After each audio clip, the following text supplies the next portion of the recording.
الحمد لله نحمده ونستعينه ونستغفره ونعوذ بالله من شرور أنفسنا ومن سيئات أعمالنا. من يهده الله فلا مضل له ومن يضلل فلا هادي له، وأشهد أن لا إله إلا الله وحده لا شريك له، وأشهد أن محمدا عبده ورسوله.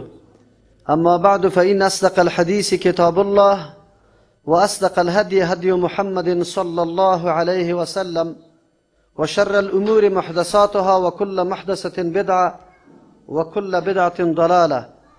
أعوذ بالله من الشيطان الرجيم. بسم الله الرحمن الرحيم. ولقد بعثنا في كل أمة رسولا أن اعبدوا الله واجتنبوا الطاغوت. حضار گرامی، برادران مومن، به سلسله جمعه های گذشته در مورد اهمیت دعوت که الله متعال 5 صفت ممتاز پیامبر صلی الله علیه و سلم در یک آیت سوره احزاب بیان میکنه، سری صفت شاهد بودنش سخن گفته بودیم. امتیاز یا خصوصیتی که الله متعال، مقام و منزلتی که الله متعال برای پیامبر صلی الله علیه و سلم داده بنابر کدام اوصاف است. صفت شهادتش تشریح کرده بودیم که الله متعال پیغمبر خود خطاب میکنه: یا ایها النبی انا ارسلناک شاهدا.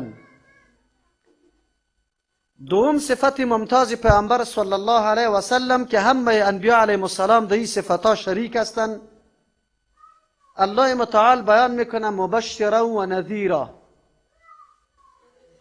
ما تو را روان کردیم مژده دهنده و مردمی که دعوت میدی تو پیام خوشخبری، سخنایی که واقعا در ذهن ازوا تاثیر میگذاره. یقینا پیامبر صلی الله علیه و سلم تنها بیان جنت بر ما نمیکنه، بلکه اگر ما در دیگر ثمراتی که الله متعال به انسان بخشیده هیچ نظری نکنه، تنها تأمل و فکر دایی بکنه که الله متعال یک عمل بنده خود چقدر کرامت میبخشه و چقدر ثمرات و نتایج مرتب میکنه، انسان بجز از این که اعتراف بکنه که الله متعال یقینا ذات کریم است و انسان مجبور میسازه به این که یک امر الله متعال هم از پیشش ترک نشوه و در یک چیزی که الله متعال منع کرده انسان دست خدا پیش نکنه. عجیب خو این است که ما را هم الله متعال پیدا کرده و تمام کمالاتی که ما به دست میاریم توسط اعضای وجود ما، امی اعضا را هم الله متعال بر ما داده. مهارت و سلیقه پیدا کردن یا کسب کمالات این هم الله متعال بر ما داده. از ذات خود ما چیزی نبودیم، الله متعال بود که انسان کرامت بخشید، مخلوق ممتاز در بین تمام کائنات جور کرد شد و این قوت برش داد که در دنیا حاکمیت بکنه. دادم از جانب الله، ملک و مالم از الله متعال. تنها برای تو بنده فرمان میده اینی مقدار مالت بگی در اینجا مصرف کو، اینی مقدار علمت که برات داده شده دینمی را مصرف کو، اینی مقدار نفوذ اجتماعی یا قوتی که داری امیر در فلان نقطه مصرف کو. صرف به استعمال امو نعمتی که الله برات داده الله متعال نه تنها عوض و بدل یک چند میده، بلکه الله اعلان میکنه: من جاء بالحسنة فله 10 امثالها. عزیزان گرامی، مالی را که من کمایی کردم با کدام سلیقه، با کدام مهارت، نه خود پیدا کرده بودم، نه اسباب کسب پیدا کردن من خود پیدا کرده بودم، نه راه کسب من خود فهمیده بودم. همه از جانب الله متعال است. ولی بازم به ما و تو می فرماید نه تنها که بده اکتفا شود. مثل الذین ينفقون فی سبیل الله كمثل حبة انبتت 7 سنابل فی کل سنبلة 100 حبه. یک دانه را میکاری 7 خوشه از این بالا شود و در هر خوشه 100 دانه باشه، در 700 چند یک عمل نیکی و مالی تو برسه، بلکه به این اکتفا نشود. والله یضاعف لمن یشاء. الله دو چند میسازه، زیاد میسازه به کسی که الله اراده بکنه. حرکت بندی خود مشاهده میکنه، اخلاص و نیت بندی خود الله میدانه، محل مصرف الله میدانه، در کدام موقع و زمان این دانه را مصرف میکنه کلش الله میدانه. اکتفا به 700 نیست، بلکه بالا میره. ایو نمو عظمت سخاوت الله متعال بالای بندگانش است.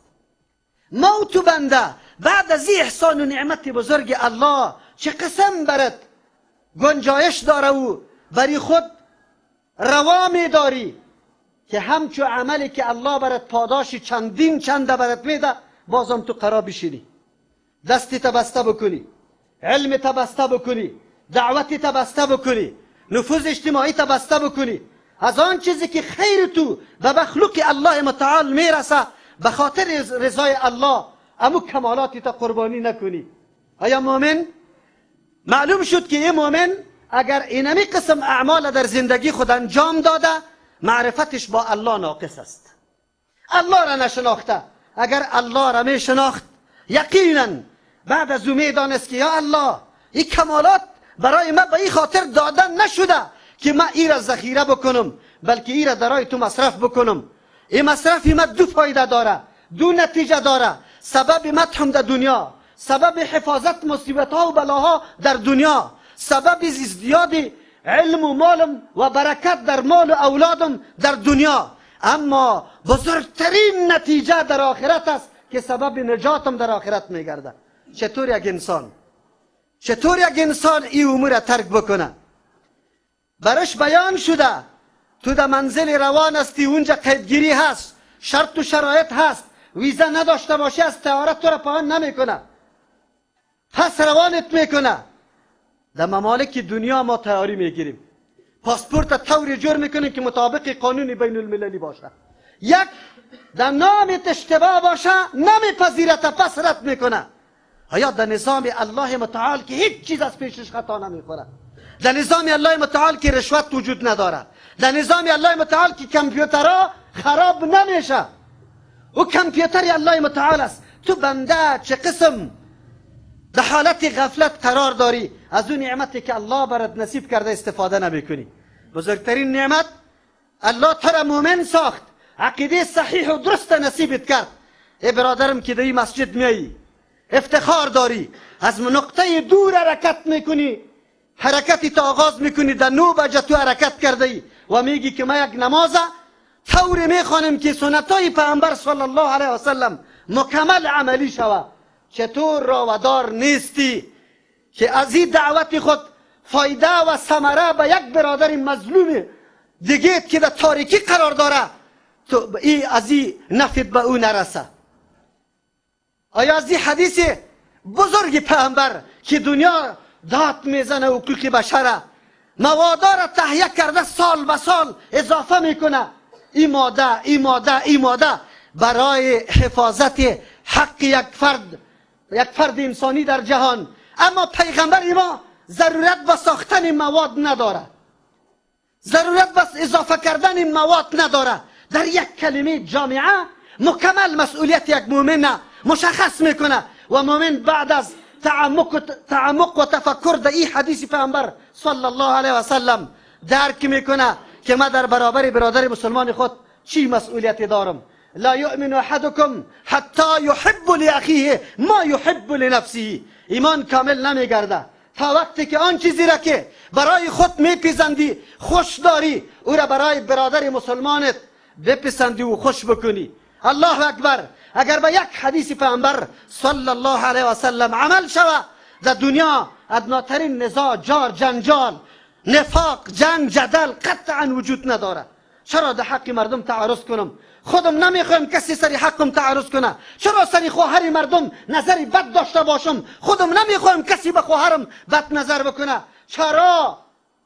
چرا ما به برادر مسلمان خود غیبت و دروغ فریب بود دجل بکنم، در حالی که نمیخوایم برادر دیگه در حق ما بکنه؟ موضوع حل است. در دنیا نزاع دیگه موجود نمیشه. اما تأسف در اینجاست که این سخنان گوهربار پیامبر در بین کتابات توسط محدثین بزرگ روایت شد و در سر انواری در اوجا قاط شد. به این ملت گفته نشد، به این ملت فهمانده نشد. ملت مسئولیت خود درک نمیکنه، وظیفه خود نمیدانه که ما چی انجام بدیم، چی بکنیم. جناب عالم 20 سال تیر کردی، اطور سختی ها را تیر کردی که نان پیدا نمی کردی. 14 قسم طعام یخ در یک ظرف جمع کردی. قوت لایموت خورده رایی بودی. این علم برای چی آموختی؟ کدام عقیده توحید الله را به این ملتی که همیشه در شرک افتاده تبلیغ کردی؟ علمای ما هر کدام تلاش داره به مردم ثابت میکنه دعا به هیئت اجتماعی هست یا نه، توسل به قبرها و به ذوات فاضله هست یا نه، یا محمد گفتن هست یا نه. انشالله یک جمعه را باز اختصاص میدیم به این مسائل که گوشای شما یک کمی باز شوه، که مردمی که قوم خود به چشم سر میبینه که به قبر سجده میکنه در شرک افتاده، و شرکی که تمام اعمالش برباد میسازه، و شرکی که قرآن بیان میکنه انه من یشرک بالله فقط حرم علیه الجنه. غمی برادر مسلمانی از این نگاه بکو که اگر شرکت الله سرش جنت حرام کرده، علمم رسالات چاپ کرده رایستی، مردم به تشویش انداخته رایستی. اگر مردم هوشیار باشه تنها به این میفهمه میدانه که آیا امر اتفاقی که یک فرد مسلمان در او نزاع و اختلاف نداشته باشه سر از او عمل بکنه، یعنی که طور چیزی را عمل بکنه که بعضی مردم او را شرک میگه و بعضی مردم مطلق روا میگه.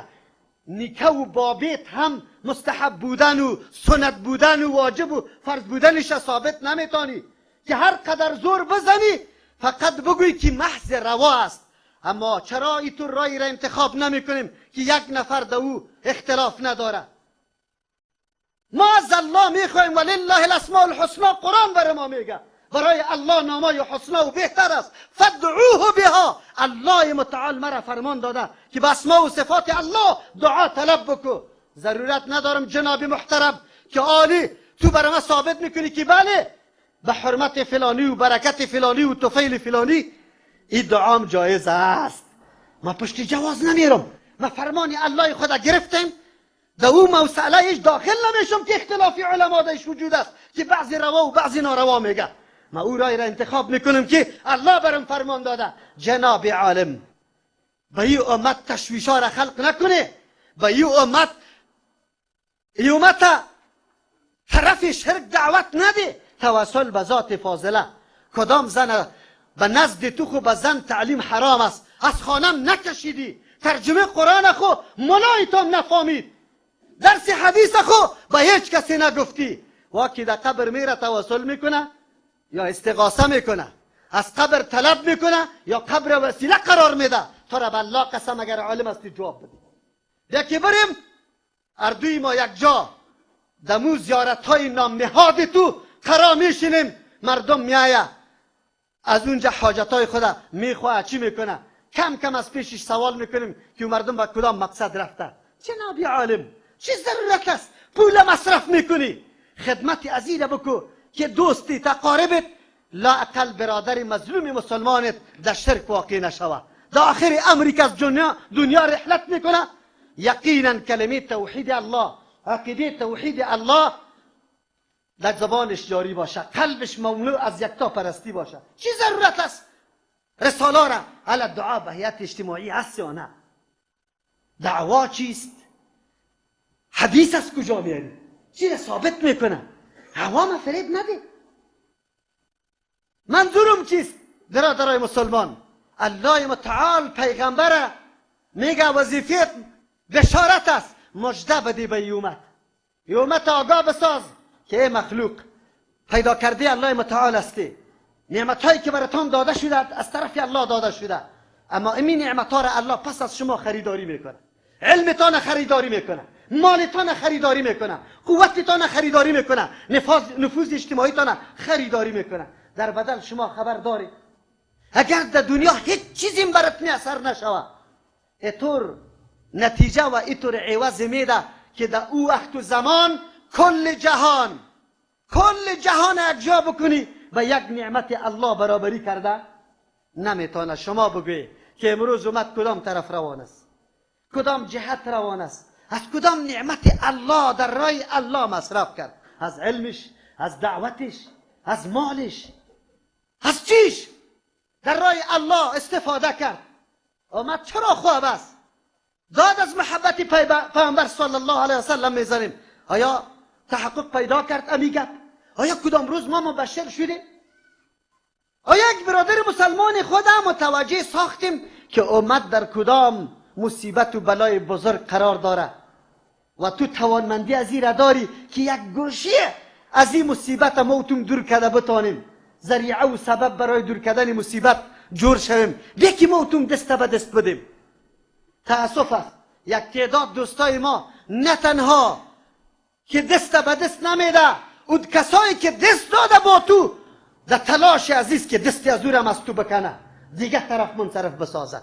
دعوتگر اگر واقعا تو دین الله را دوست داری، اگر واقعا جهاد الله را دوست داری، نکو مراکز دین تخریب نکو طایفه که دست به هم داده و مبارزه داره در یک شاخه، در یک میدان با کفار مبارزه داره، امور نکو تخریب. سعیست اگر این طایفه واقعا ملامت است، در او سنگر تفنگ قرار نداره، در سنگر قلم قرار داره، نکوه به الله قسم پیش الله رفته نیستی. برادری دعوتگرم بدان مسئولیت ادا کو. پیامبر مبشرام است، مردم بشارت داده، ترغیب داده، نعمتهای الله را، جنتهای الله را برش پیش کرده. قرآن سراسر از بشارت پر است. جز اولی قرآن که شما مطالعه میکنی، یا بنی اسرائیل اذکروا نعمتی التي انعمت علیکم، قرآن نبی را یاد میکنه، بنی اسرائیل ترغیب میده، بنی اسرائیل نعمتهای الله را که مسرتان کردن در یادتان خوب بیاری. از اینکه در نعمت بزرگ کدام است در فضای قرار داریم، الحمدلله به طریق استقلال انجام احکام اسلام در سر میرسانیم. آیا از این نعمت برادر دیگه خدا خبر کردیم؟ کدام روز تلاش کردیم در پیش بچه کاکا، بچه ماما، بچه خاله، بچه عمه، بیا به خاطر رضای الله یک شروع تلخ جور کو، طلب کو، یک عالم هم در پالوش طلب کو، سوالا بکو، سوال بکو که شبهات از واره فشل. برای از ما موقع بده بگو چیز اشتباهی که داری این میدان است. کردیم همی کاره؟ ما تو کو کاره نکردیم. خود فهمیدیم تاپی تکفیر گرفتیم، تاپی کفر زدن، مشرک بودن گرفتیم. هر کس که مخالف نظریت است مشرک کافر گفته. کدام رای پیامبر ما پیمودیم؟ آیا مبشر بودی تو؟ آیا به این مردم بشارت دادی که توحید الله چی پیام داره، چی عاقبت و انجام درست داره؟ بیایی یقینا دست بدیم به او دوستان ما که آل هم و جای الله به قبر صدا داره. کلان کننده اولاد خود الله را نمیدانه، آقا را میدانه. مشکل حل کننده مشکلات خود الله را نمیدانه، نعوذ بالله صاحب قبر را میدانه. بیا ما چی کردیم؟ والله خود جواب داده میتونیم. این رسالت دعوت خود تکمیل کردیم. بیا به هوش بیایم، بیدار شویم، دست به دست بدیم. مبشر است، پیامبر بشارت میده. خب این کفایت نمیشه. طبیعت های انسانی متفاوت است. یک شخص گپ قبول میکنه در راه حق میه توسط ترغیب، اما شخص دیگر طبیعتی سخت داره، بشارت ها خوشش نمیه، ترس از عذاب خیلی زیاد در قلبش تاثیر داره. وظایف انبیاء علیهم السلام در پالی بشارت نظارت است و نذیرا. پیامبر علیه السلام الله خطاب میکنه تو را روان کرده نذیر هم. پیامبر قوم خود در کوی صفا بالا نکرد، آواز نداد، برای هر کدام هر خیل علایده نام نمیگرفت. چی برش میگفت؟ بلدنگ میداد ما اگر وکیل شویم نواسه بی خود هم نمیمانیم تا که وظیفه در دولت برش پیدا نکن. الله اکبر. یکی از دوستا الله در عمرشان برکت پرده، بصیرت کامل در ذهنش خلق شده بود. من موجود بودم در مجلس، اقارب خود جمع کرده بود در درس. بسیار یک دلیل معقول، بسیار یک دلیل قناعت بخش، ساده، آسان، ذهن فهم بیان کرد. گفت دوستا اگر یکی از ما فامیل از اقارب مریض شوید و در شفاخانه بروه، شما اقارب برای عیادت و پرسان از او حتما میروی یا نه؟ آیا شده میتونه که در بینتون یک نفرم در خانه بشینه برای عیادت پرسان او مریض نروه؟ کلگی گفتن نه. گفت اگر امو مریض در امو موقع که در شفاخانه قرار داره به خون ضرورت بکنه، به پول ضرورت پیدا شوه، همه ما میدویم از جیب بندلای پول میکشیم و میگیم که تو باش یک اقارب ما حیاتش پس برگرده، از دنیا رحلت نکنه. همین طور است یا نیست؟ گفت بله. گفت چرا؟ دوستا وقتی ما غم جسمی قریبی و رشته‌داری خدا میخوریم که جسمش آرام شوه، جسمش تندرست شوه، مریضیش از بین بره، آیا کدام روز برای مریضی روحی قریبی خود رشته‌دار خود فکر کردیم که قلبا مریض است، از نگاه دین و ذهن مریض است، انجام و سرنوشت این مریضی خو وفات است؟ به سختی و به تکلیف اگر بمره الله معافم میکنه شه. اگر مؤمنی واقعی است که جنت هم الله برش میده، اما این مریض اگر از دنیا بره جایش جهنم است، راهی هم نداری برای خلاصی. چرا ما تصمیم نمیگیریم برای نجات اقارب؟ با اقارب خود میگم ما شما را دعوت دادیم، به این خاطر دعوت ندادیم میمانخانه را براتون نشان بدم، به این خاطر دعوت ندادیم که ما این رقم هستیم. به الله قسم احساس مسئولیت دینی کردیم و خود در این راستا ملامت در مقابل شما میدانم که من عقیده حق فرا گرفتم، اما یک روز شما را جمع نکردم، در یک مجلس و فضای صمیمیت و دوستی شما را دعوت ندادم و این خاطر این مسئولیت خود ادا میکنم. شما ببینید اگر این نکات ما برای دوستی خود ارائه کنیم، ما دوستی خود با عزت و احترام در خانه طلب بکنیم.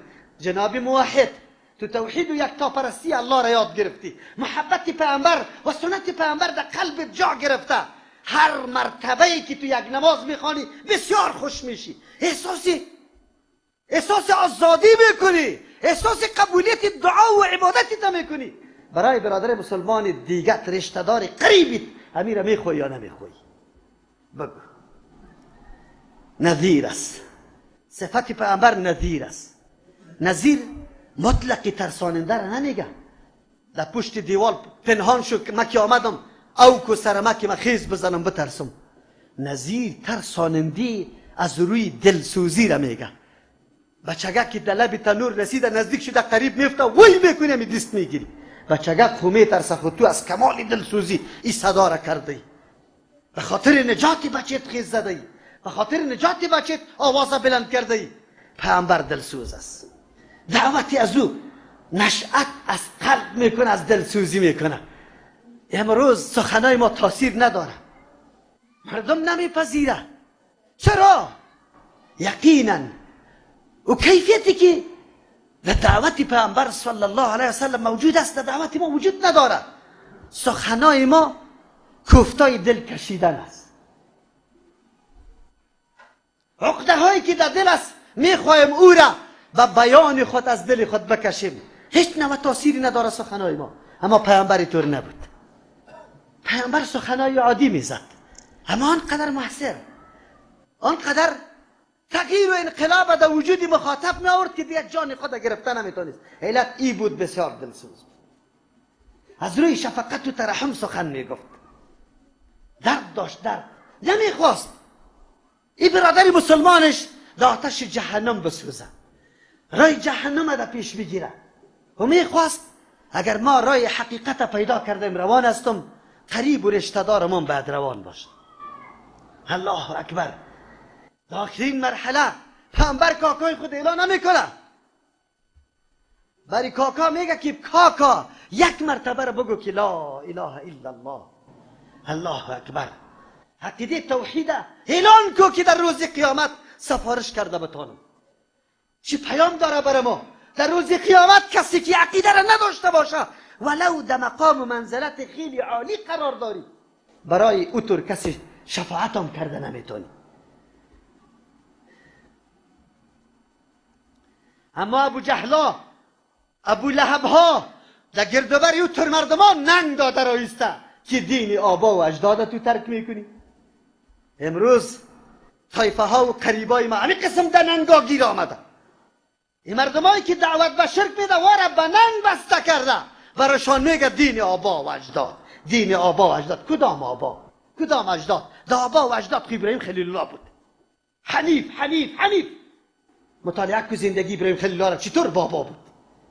در جمله بابا خو محمد رسول الله صلی الله علیه وسلم بود. چطور زندگی داشت؟ کدام بابا؟ بابایی که نه قاعده نورانی را یاد نداشت، الف بی رام خوانده نمیتونست، نمیشناخت. کدام بابا؟ ملا صاحب شما را ترغیب میده بابا. کدام بابا؟ بابایی که قرآن برات میگه ولقد اصطفیناه فی الدنیا و انه فی الاخره لمن الصالحین.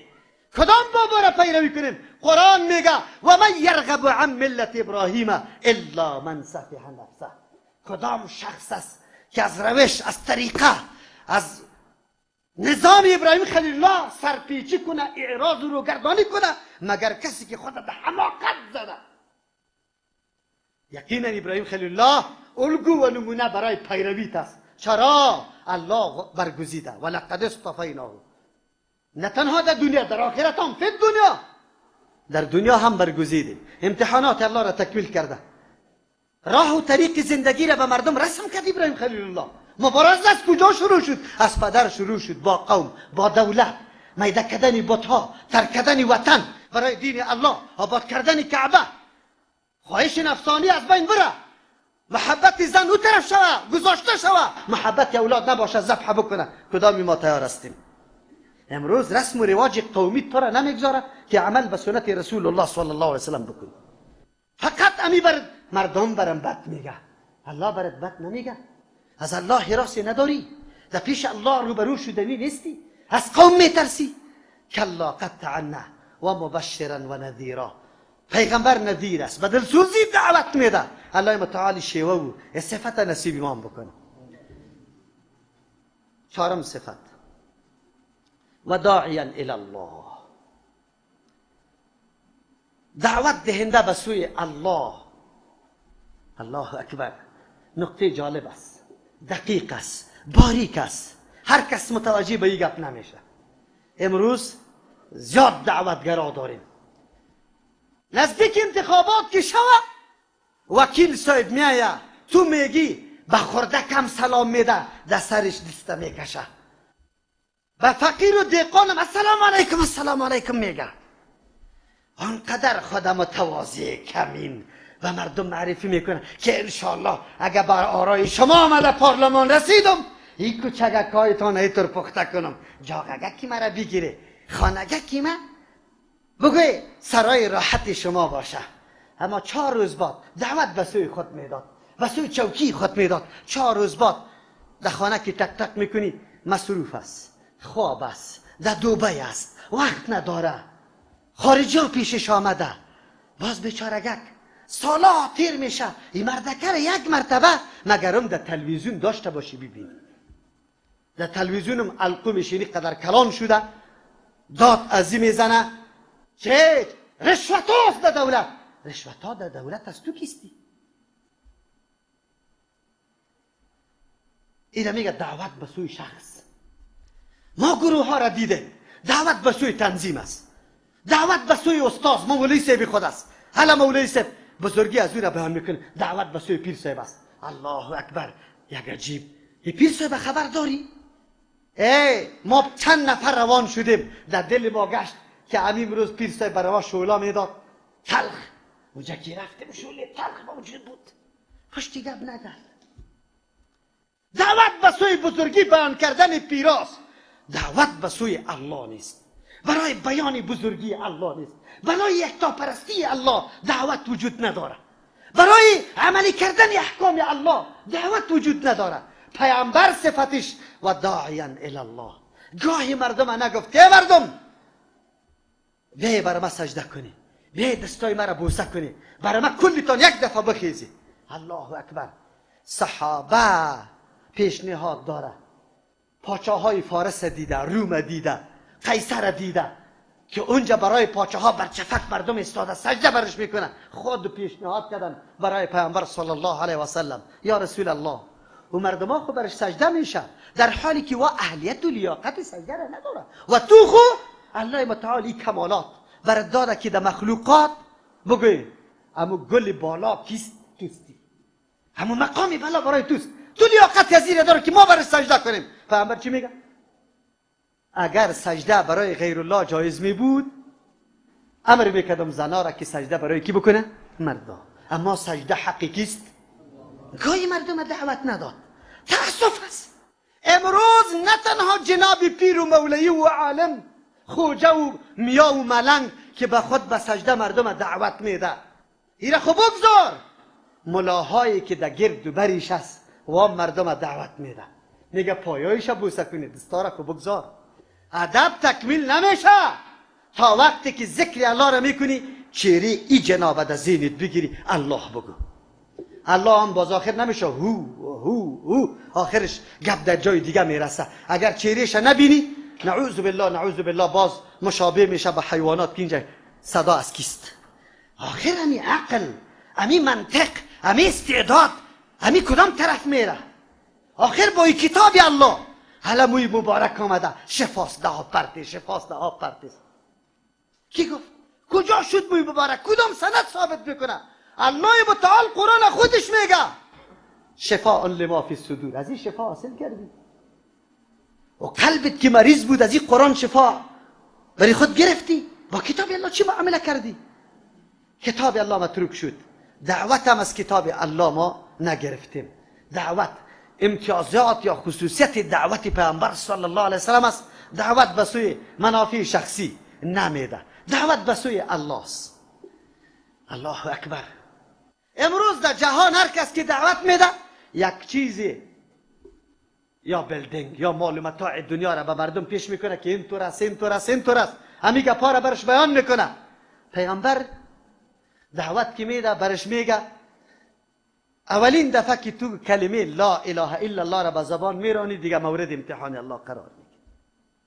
پدر دستخانه میکشه، مادرت میگه دیگه شیر خدا نبخشیده، دیگر روز پدر اعلان میکنه که بچه‌م عاق است، برادر تو را میگه که ما و تو دیگه برادری نداریم، قوم اعلان میکنه که مردکر از این قوم بکشه.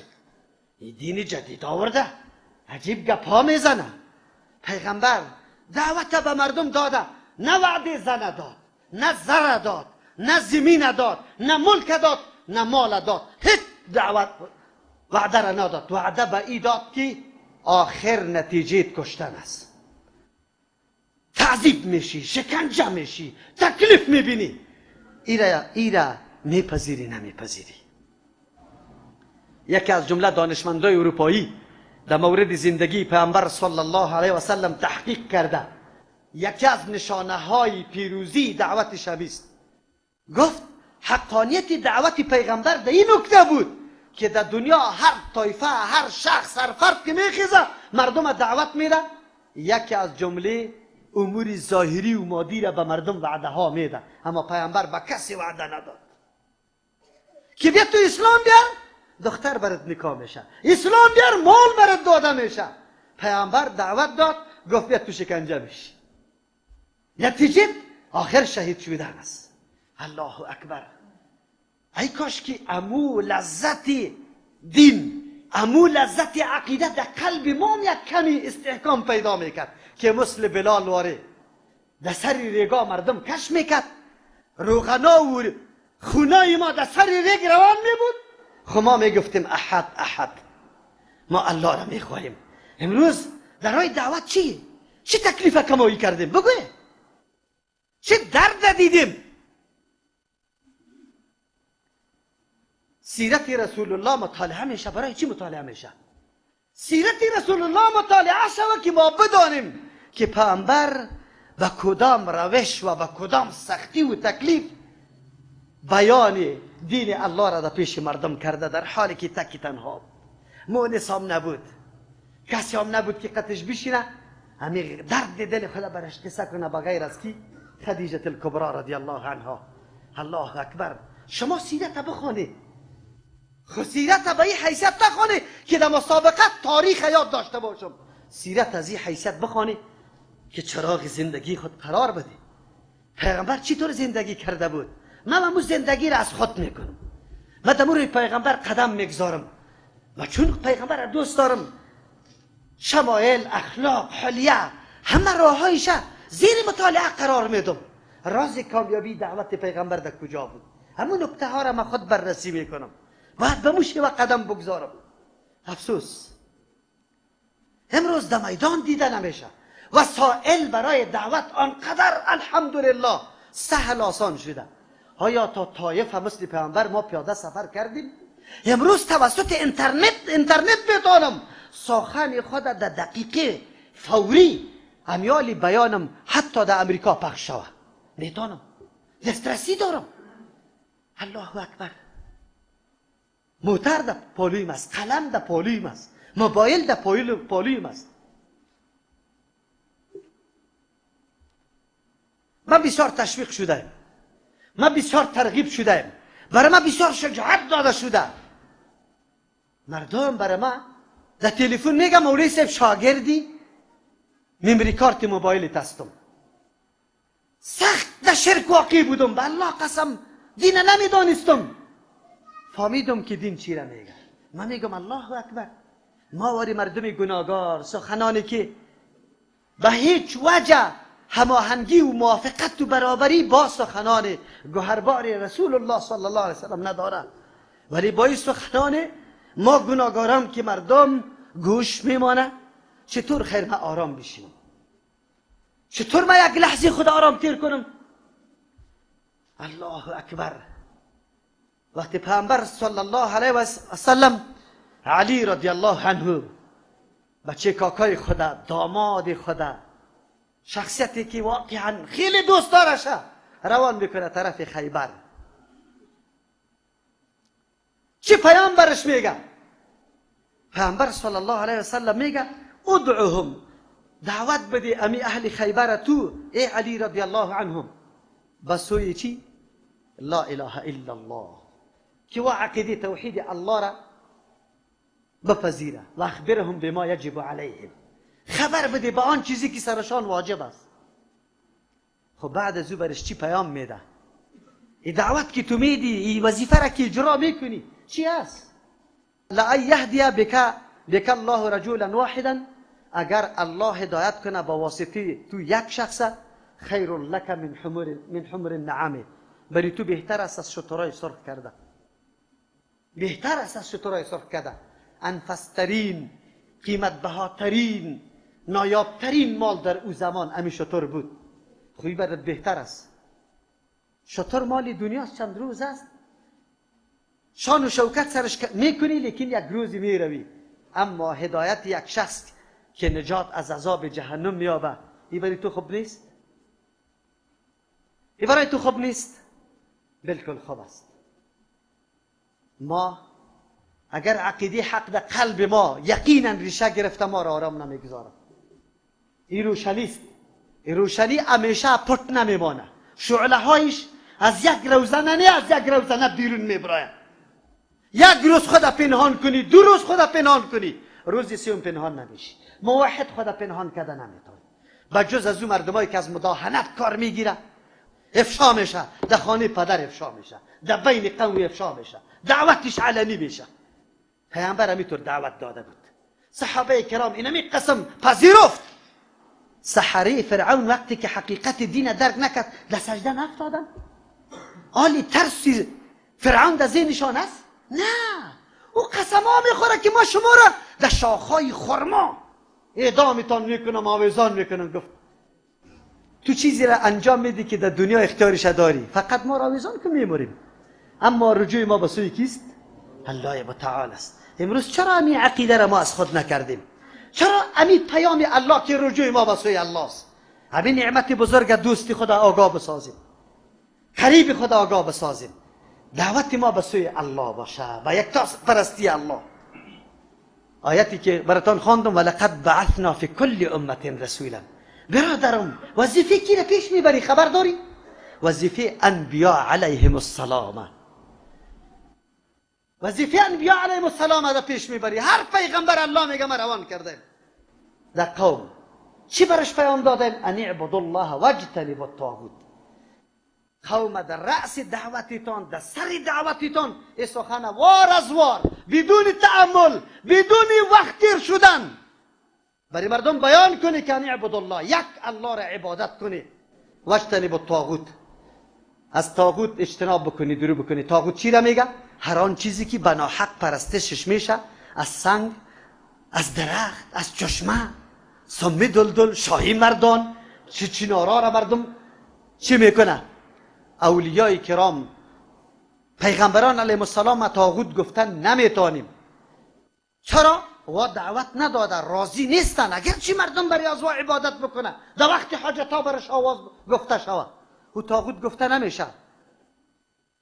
او چی است؟ اونجا طاغوت شیطان است که به وسوسه و به شبهه ها ای آدم مبتلا به عبادت صالحین و اولیاء و پیغمبران دوچار و مبتلا ساخته. طاغوت اینجا شیطان است که او را فریب داده.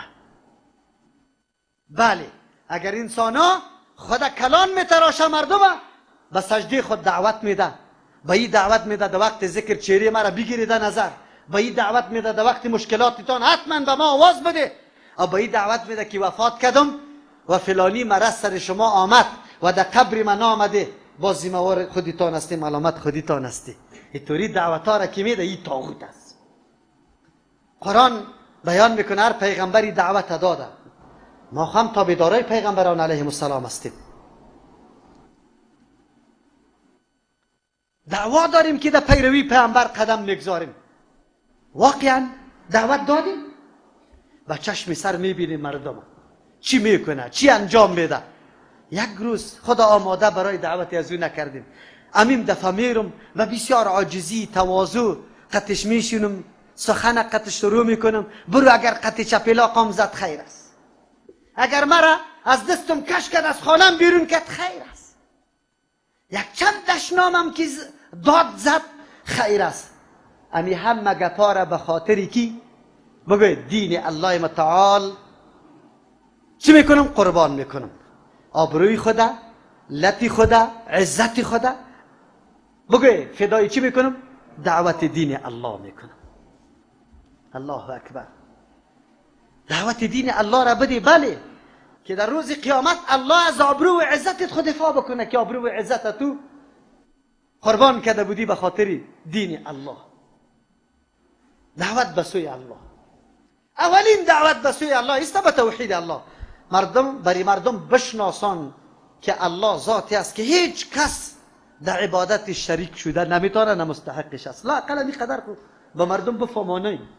تا آلی دا مادری ما بر ما میگه بچیم کجا روان هستی؟ مادر جان میرم در چین، در پاکستان، در هندوستان، در کانادا. خب برو الله و سخی صاحب ترا به خیر خوشی بیاره.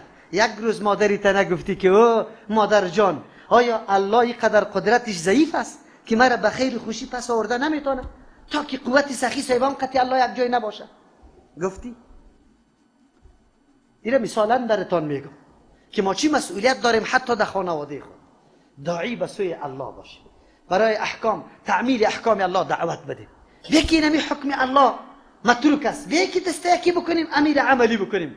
به دعوت به سوی الله، دعوت به سنت رسول الله، دعوت به سوی الله شامل است. سنت رسول الله را که میبینی متروک است، دست به دست بده، دوستا را با هم یک جا که بیا همین سنت پیغمبر است بالکل متروک شده. این مردم کلگی وضو کرد 100 نفر یکیش مسواک نداشت، چطور کنیم؟ والا مسواک چند روپه قیمت داره؟ 10 روپه. 10 روپه 1000 روپه خو من انشالله دارم. 1000 تو کو 2000 چند دانه مسواک میشه؟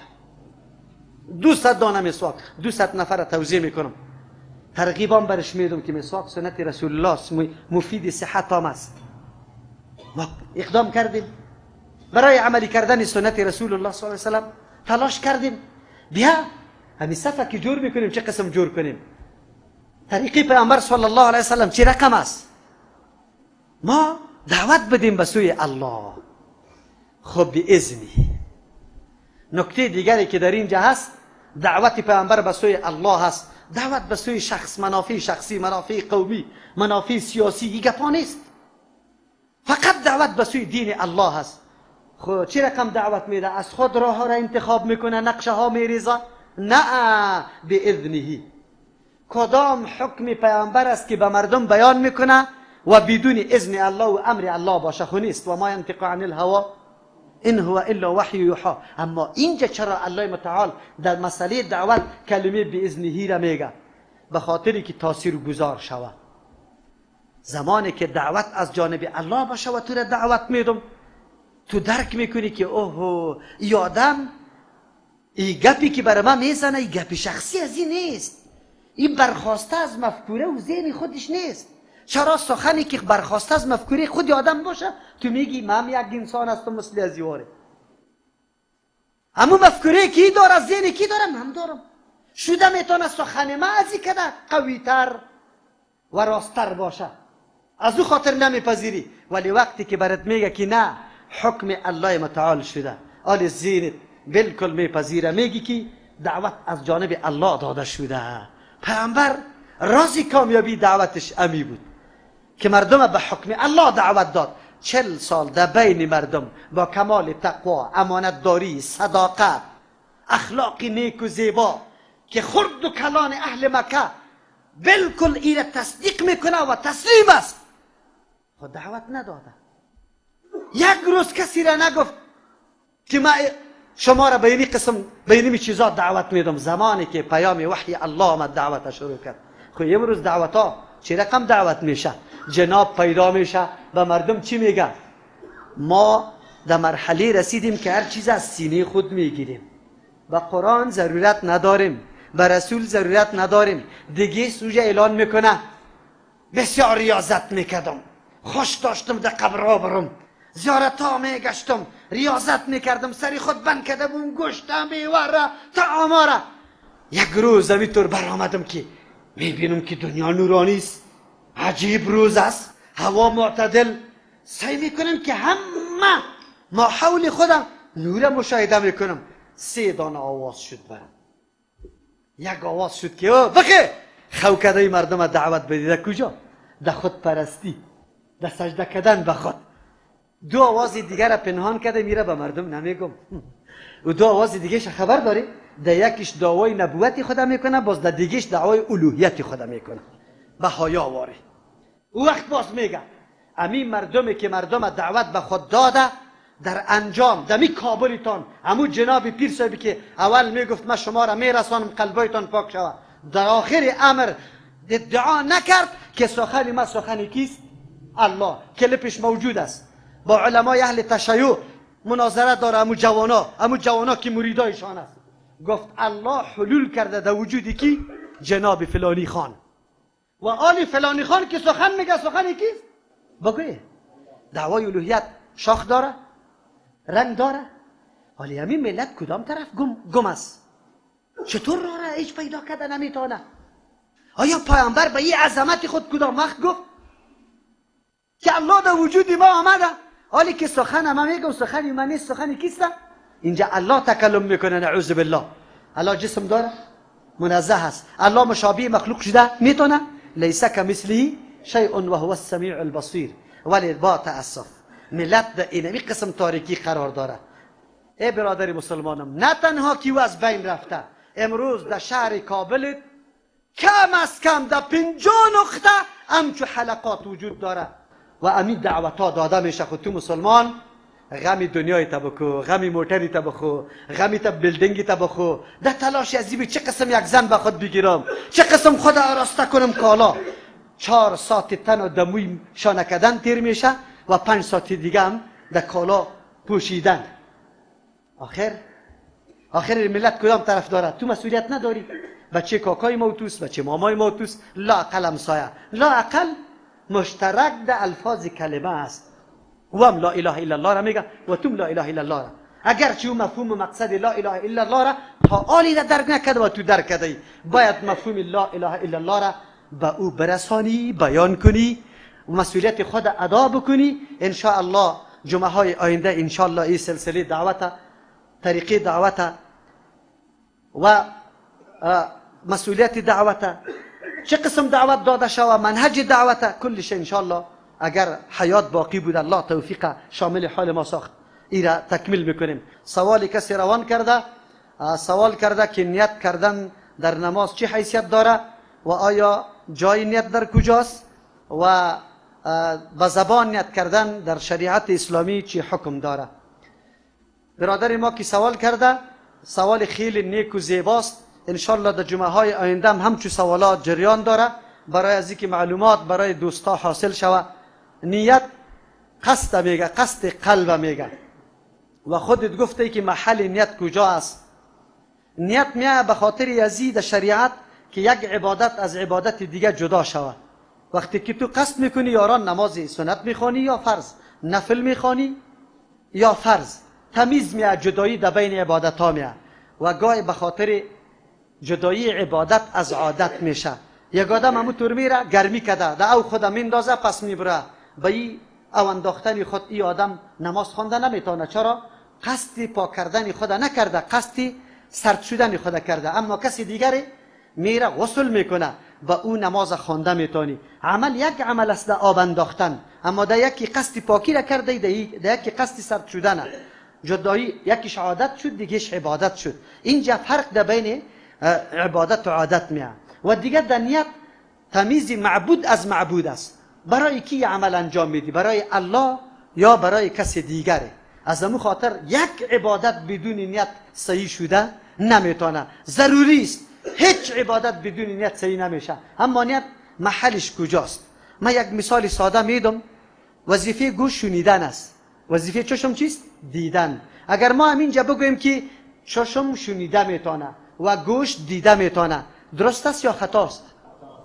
وظیفه زبان گفتن است، وظیفه دل اراده و قصد کردن است. نیت خو قصد گفته بود، پس محل صادر شدنش کجا جور شد؟ دل جور شد. از او خاطر محلش زبان نیست که به زبان گفته شود. علما الحمدلله بسیار علما، حتی علمای مذاهب اربعه، خصوصا در مذهب حنفی، مولا علی قاری رحمه الله در زیر حدیث انما الاعمال بالنیات نوشته میکنه که نیت کردن به زبان بدعت است. چرا بدعت برش میگه؟ به خاطری که عمل پیامبر صلی الله علیه و سلم و صحابه رضی الله عنهم و بعد از تابعین و تبع تابعین کسی هم این انجام نداده و این مفاسد بزرگ زبان نیت به وجود آورده.